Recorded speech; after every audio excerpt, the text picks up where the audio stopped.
Halo Sobat Sehat RSSA, bertemu lagi dengan saya Aditya. Welcome to the podcast Bincang Sehat RSSA. Pada episode kali ini, tema yang akan kita bahas adalah peranan vaksin COVID-19 terhadap upaya normalisasi kehidupan. Oleh karena itu, saat ini kami telah mengundang ahlinya ahli, pakarnya pakar. Kepada yang kami hormati, Dr. Rizky Tantular, spesialis paru konsultan. Selamat pagi dokter. Selamat pagi Mas Adi. Sehat dokter? Sehat. Alhamdulillah, terima kasih dokter atas kehadirannya. Baik dokter, tema kita seputar vaksin dan normalisasi. Menurut kacamata dari spesialis paru dokter, apakah vaksin ini mampu berperan sebagai upaya normalisasi agar kehidupan kita kembali seperti sebelum pandemi, dokter? Ya, terima kasih Mas Adi. Jadi Siap. kalau ditanya apakah punya peran, tentu punya ya. Punya Peran. Oke.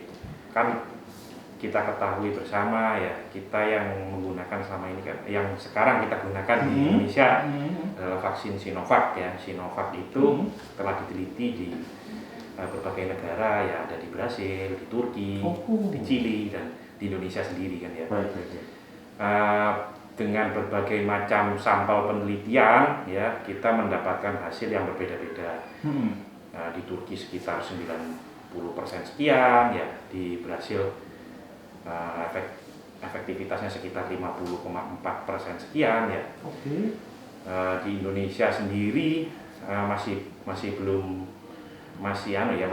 interim analisis ya, jadi masih belum final ya. Masih dalam penyusunan data-data.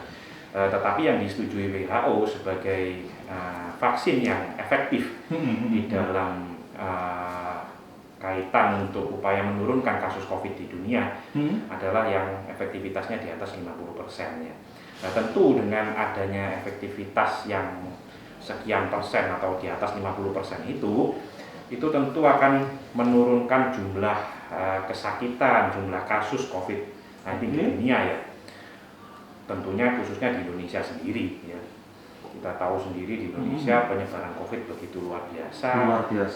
Mengenai kepatuhan protokol kesehatan yang kurang dari masyarakat juga luar biasa ya. Itu akan menyebabkan penyebaran ya virus COVID-19 ini menjadi lebih cepat. Tentu dengan adanya vaksin ya, walaupun efektivitasnya tidak 90% atau bahkan 100%, ya sekitar 50 sekian persen, tentu itu akan mengurangi jumlah yang sakit ya tentunya. Baik. Dokter, tadi dokter mengatakan bahwa ini masih 50%. Ya. Namun apakah 50% ini cukup untuk sebagai upaya kita melakukan normalisasi, dokter? Karena begini dokter, saya sebagai masyarakat awam memiliki mindset pemikiran, saya sudah divaksin dan saya ingin kembali seperti sebelum pandemi. Ya. Nah itu dengan 50% cukupkah, dokter? Ya tentu harus ada proses ya. Kalau kita tanyakan apakah dengan 50% efektivitasnya itu setelah divaksin langsung kita bisa hidup normal, bukan masker misalnya. Betul. Kemudian ke mall, jalan-jalan tanpa masker. Nah tentu tidak bisa langsung seperti itu. Tidak bisa, dokter? Tidak bisa, karena kan ya katakan kita mengambil angka batas dari WHO ya 50% kan? Siap. Efektivitas 50% itu artinya ya 50% orang yang divaksin, yang keseluruhan misalnya ada 100 orang divaksin dibandingkan 100 orang yang menerima placebo atau obat yang kosong misalnya ya. Dari situ ternyata vaksin ini 50% lebih efektif mencegah COVID dibandingkan yang tidak mendapatkan vaksin atau yang placebo tadi. Jadi masih ada 50% lain yang masih sakit COVID tentunya ya. Masih sakit ya. Jadi efektivitas itu tidak ada yang 100% sampai sejauh ini, sehingga ya protokol kesehatan setelah divaksin 5M itu tadi, pakai masker, mencuci tangan, menjaga jarak, mengurangi mobilitas dan menjauhi kerumunan, itu tentu tetap harus digalakkan ya sampai kita betul-betul mendapatkan angka kasus COVID-19 itu terkendali dengan betul ya, dengan baik ya. Atau kalau bisa ya sampai 0 kasus. Kalau 0 kasus ya sebagai contoh di negara-negara yang maju lainnya ya, di Australia itu sudah mereka tidak menggunakan masker ya. Karena selama 3 minggu terakhir laporan mereka tidak ada kasus baru satupun ya. Tidak menggunakan masker. Ya, di Sydney ya itu tidak ada kasus baru selama 3 minggu terakhir. Karena zero case. Nah, kalau zero case ya berarti sudah aman, tidak ada yang COVID kan.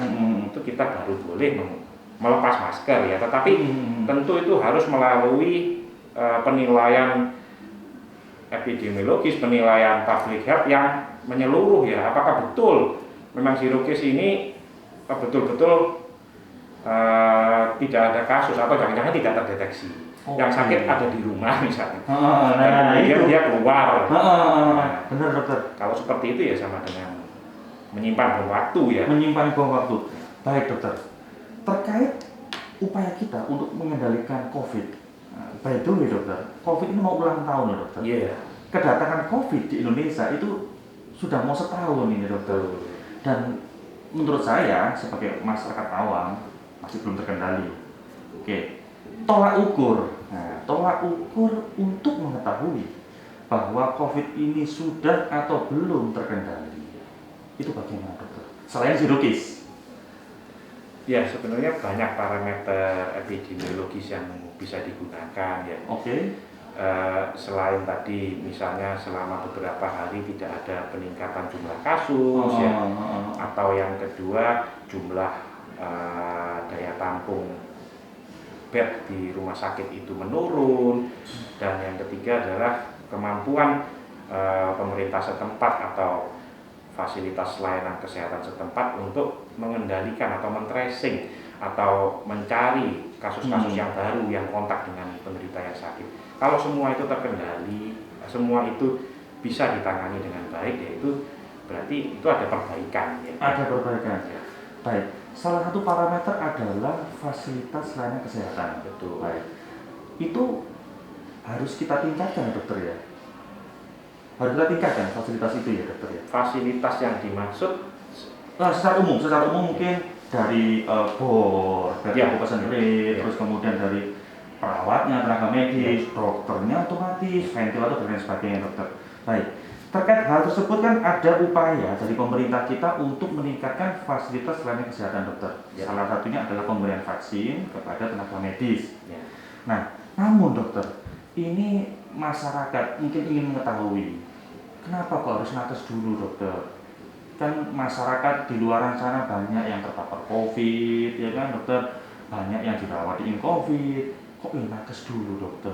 Ini saya ingin mengetahui sebenarnya. Kenapa? Ya, kalau kita menanyakan kenapa sih kok nakes dulu di Indonesia, itu sebenarnya kebijakan dari pemerintah ya. Di pemerintah lain mungkin kebijakannya selain nakes ada lansia ya. Kalau di kita kan malah lansianya yang prioritas kedua. Di negara lain seperti di Israel itu mungkin justru yang pertama adalah lansia dulu ya, di samping nakesnya tentu. Karena mereka beranggapan bahwa lansia juga berpotensi untuk kalau misalnya dia terkena COVID, dia akan meningkatkan mortalitas, kematiannya juga tinggi, sehingga angka kematian di negara tersebut menjadi tinggi. Nah di kita, kita melihat bahwa jumlah kematian dokter dan nakes di Indonesia itu cukup tinggi, bahkan mungkin yang paling tinggi di Asia ya. Paling tinggi di Asia? Ya, dan untuk itulah kan kita ketahui juga ya bahwa nakes, dokter, perawat, dan yang berkecimpung di dalam fasilitas layanan kesehatan itu sebagai garda terdepan dalam tanda petik ya, garda terdepan yang menangani pasien duluan ya, yang terpapar duluan secara betul-betul memang pasien yang positif kan tentunya. Kalau kita di masyarakat ya mungkin ada yang misalnya di mall gitu ya ada yang positif ada yang tidak, tetapi kita yang datang ke rumah sakit khususnya di layanan in-COVID ya misalnya seperti di Saiful Anwar, tentu adalah mereka-mereka yang ya 100%, hampir 100% positif. Nah, itu paparan yang sedemikian tinggi itu yang menjadi pertimbangan bagi pemegang kebijakan bahwa nakes diprioritaskan saat ini. Baik, berarti ini yang harus dipahami oleh masyarakat. Ya. Khususnya saya maupun masyarakat umum memang harus menyadari bahwa kematian nakes di Indonesia itu yang tertinggi ya dok ya, se-Asia. Kalau saya tidak salah ingat satu beberapa waktu yang lalu disebutkan bahwa Indonesia adalah negara tertinggi se-Asia kematian. Itu kan yang harus kita hindari ya dokter ya, karena kita pahami bahwa perawat, dokter, dan nakes-nakes lainnya kan garda terdepan. Dan bagaimana nasib kita sebagai masyarakat apabila garda terdepannya ini terus terpapar gitu dokter ya. Maka dari itu pemerintah memprioritaskan begitu. Oke. Siap dokter. Tadi saya tertarik lansia. Aman dokter pakai vaksin lansia? Iya, kalau kita menanyakan keamanan sebenarnya itu sudah diujikan di negara lain ya, selain di Indonesia tentunya dengan vaksin yang berbeda juga ya. Seperti yang saya sebutkan tadi di Israel dan di negara-negara lain ya, itu memang menunjukkan bahwa vaksin COVID ini ya itu aman. Tidak ada efek samping serius. Kalau kita spesifikkan di di Sinovac ya, vaksin yang kita gunakan sekarang. Tetapi ini tidak melihat umur ya, itu tidak ada satupun yang berefek samping berat ya. Jadi tidak ada satupun dari semua sampel studi yang telah dilakukan uji klinis dengan pemberian vaksin Sinovac itu tidak ada satupun yang memiliki efek samping berat. Sehingga untuk lansia pun ya bisa kita katakan aman.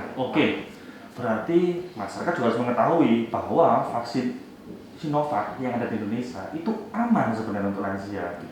Baik, namun apabila resipien vaksin atau penerima vaksin baik lansia, baik nakes, anak muda punya komorbid. Nah itu bagaimana dokter? Dia punya komorbid hipertensi misalkan, diabetes. Karena saya baca di beberapa sumber bahwa hipertensi, diabetes, kemudian riwayat asma, terus kemudian juga penyakit jantung itu salah satu komorbid dengan tingkat kematian yang cukup tinggi. Nah itu sebagai resipien vaksin kalau punya komorbid seperti itu bagaimana dokter? Ya, jadi gini, beberapa organisasi profesi seperti PABDI, penyakit dalam, ya, PDPI, penyakit paru, itu sudah mengeluarkan rekomendasi siapa saja sih yang dengan komorbid apa saja yang bisa divaksin ya. Sebagai contoh saya mengambil yang di PDPI ya, tentunya di dokter paru. Kalau punya komorbid asma itu 3 bulan sebelumnya itu harus terkontrol ya. Terkontrol dalam artian tidak ada serangan, tidak ada exacerbasi sewaktu 3 bulan terakhir itu baru bisa divaksin ya. Kalau kita tanyakan kenapa kok seperti itu, padahal kan justru yang punya komorbid malah berisiko gawat atau berisiko meninggal. Benar dokter, betul. Ya, itu karena kita kan mau menjamin bahwa vaksin ini benar-benar aman. Ya. Yang telah dilakukan penelitian yang pada pasien dengan sampel-sampel studi itu memang sampel studinya adalah mereka-mereka dengan syarat-syarat inklusi yang memang tidak ada komorbid ya, usia produktif 18 sampai sekian tahun itu ya, tidak pernah terpapar COVID dan lain sebagainya. Nah, sampel itulah yang sudah dijamin aman. Sementara sampel yang dengan asma, sampel yang dengan hipertensi, sampel yang dengan diabetes misalnya, itu belum ada penelitiannya. Nah, sehingga dengan berjalannya waktu ya, diharapkan nanti lambat laun kita akan mengerti bahwa ternyata vaksin ini aman untuk penderita asma. Mungkin kita nanti akan dalam perjalanannya mungkin kita akan menemukan kriteria-kriteria aman yang baru ya. Jadi saat ini memang tidak diperkenankan untuk mereka yang asma 3 bulan terakhir harus bebas serangan, mereka yang diabetes, mereka yang hipertensi, yang tensinya di atas 140 tidak boleh divaksin dan lain sebagainya. Tetapi dalam perjalanannya nanti tentu kita akan menemukan kriteria siapa saja yang bisa divaksin, termasuk mungkin anak balita dan lain sebagainya. Balita, dokter. Ya. Oh, enggak apa-apa, dokter. Nah, sementara kan belum ada datanya. Kita tunggu data-data dari yang ke depan ini nanti tentunya. Karena kebetulan anak saya balita, dokter. Nah, jadi kalau balita boleh kan saya bisa ancang-ancang. Siapkan mental begitu, dokter. Sebagai orang tua, anaknya divaksin COVID. Baik, dokter. Tadi saya tertarik, dokter. Sebenarnya kan penderita asma apabila ada upaya observasi 3 bulan terakhir itu boleh divaksin. Terus kemudian hipertensi apabila ada pemantauan itu boleh divaksin. Nah, begini dokter, jujur saja dokter, jujur. Kan teman-teman nakes sudah dapat vaksin. Nah, dan tidak untuk kemungkinan dari teman-teman nakes itu ada yang punya komorbid. Nah, sejauh ini bagaimana dokter, teman-teman di Incovid, khususnya nakes, ketika mendapatkan vaksin itu dan dia memiliki komorbid, gejalanya apa yang sering muncul? Ya, sepanjang sepengetahuan saya saya memang tidak melakukan penelitian yang mendalam di Incovid maupun teman-teman saya ini berapa sih yang diabetes yang dapat vaksin, berapa sih yang asma yang dapat vaksin. Saya tidak melakukan itu secara mendalam ya. Tapi sepanjang pengetahuan saya semua yang divaksin ya, baik yang saya kenal yang ada di Saiful Anwar maupun yang di luar sana itu tidak ada yang efek samping yang berat ya. KIPI atau kejadian ikutan pasca imunisasi itu sebagian yang pernah saya dengar, yang pernah saya dilaporkan termasuk saya sendiri mengalami itu rasanya seperti ngantuk ya, kemudian kepala yang terasa berat, tapi itu tidak lama. Itu yang saya alami ya. Kebetulan kan saya juga tidak menanyakan satu persatu kepada semua sejawat. Baik. Efek samping umum apa sih, Dok? Efek samping yang umum terjadi setelah kita menerima vaksin COVID itu? Sebenarnya efek umumnya itu ya nggak bisa dipastikan ya, karena kan tiap orang akan berbeda. Kalau yang ngantuk tadi ya memang sebagian kenalan saya juga mengalami hal yang sama, ngantuk. Tapi itu pada vaksin second dose ya, yang dosis yang kedua. Yang pertama saya justru pusing waktu itu, pusing, tapi tidak lama, 1 jam kemudian hilang. Apakah pusingnya karena belum sarapan ya nggak tahu. Atau mungkin ngantuknya karena habis jaga, habis dinas di Incovid. Nah, 2 kali dokter vaksin. Ya betul. Kalau Sinovac kan memang 2 kali ya, 2 dos. Kenapa harus 2? Kenapa nggak 3, 4? Nah betul. Jadi gini, kenapa kok harus 2? Itu tentu sudah mengalami proses penelitian di mana efektivitas yang dikaji pada dosis yang hanya diberikan 1 kali itu berapa persen. Kalau diberikan 2 kali itu ternyata efektivitasnya meningkat ya, sehingga diambillah 2. Kenapa kok nggak 3 kalau meningkat? Nah mungkin justru yang ketiga itu malah efek sampingnya yang lebih muncul, yang lebih banyak, dan efektivitasnya tidak berbeda jauh dengan yang pemberian 2, sehingga dikatakan 2 adalah angka yang paling efektif di dalam mendapatkan efektivitas yang tertinggi dan efek samping yang terendah. Oke dokter, jadi apabila pemberian itu lebih dari 2 kali, ada kemungkinan justru malah efeknya yang lebih, efek sampingnya lebih kerasa dokter. Sementara efektivitasnya hampir sama dengan yang 2 kali. Efektivitas hampir sama, efek sampingnya yang sama. Ini saya baru tahu dokter. Ini jujur saya baru tahu karena saya ingin menginformasikan kepada masyarakat, khususnya Sobat Sehat RSSA, kenapa vaksin itu 2 kali? Karena apabila dilakukan 3 kali, 4 kali itu malah efek sampingnya ya dokter ya? Betul, efek samping, tetapi efektivitas yang mau kita dapatkan tidak berbeda jauh dengan yang 2 kali. Tidak berbeda jauh. Apa kita selain itu juga pasiennya harus bolak-balik ya, terus kemudian harus menyisakan waktu, mengobservasi lebih jauh, tapi efektivitasnya sama dengan yang 2 kali. Ngapain kita melakukan hal yang percuma gitu ya. Lalu peranan yang kedua ini apa dokter? Dia sebagai penguat atau mungkin meningkatkan antibodi, atau mungkin antibodinya semakin banyak sehingga kalau ada virus bisa dikeroyok tuh virusnya gitu dokter? Ya banyak hal itu ya. Jadi menguatkan, memperbanyak antibodinya ya. Yang pertama itu adalah sebagai pengenalan, yang kedua meningkatkan antibodinya dalam jumlah yang lebih besar ya. Dan Yang pertama itu adalah adaptasi supaya efek sampingnya tidak berat, dan yang kedua diberikan yang dengan dosis yang sama ya pada Sinovac, dengan vaksin yang sama, yaitu adalah supaya ya karena yang pertama sudah diberikan, kita memantau bahwa efek sampingnya tidak berat, kita berikan yang kedua. Tujuannya adalah seperti itu, supaya kita mendapatkan angka efektivitas yang paling optimal. Angka efektivitas yang paling optimal, pemberian vaksin 2 kali, sehingga itu mampu meningkatkan keefektifan. Ya. Baik dokter, jujur hati, nah sebenarnya saya masih ada beberapa poin yang ingin saya tanyakan, namun karena keterbatasan waktu dokter, mohon maaf. Mungkin episode kita sampai di sini dulu. Ya. Nanti mungkin bisa disambung di lain kesempatan. Siap. Nanti kita siap undang lagi dokter ya. Siap. Terima kasih dokter atas kehadirannya, dan bagi sobat sehat RSSA semua, sampai di sini dulu episode kita kali ini, dan nantikan episode berikutnya yang tak kalah menarik. Oleh karena itu, salam sehat untuk kita semua. RSSA Jaya.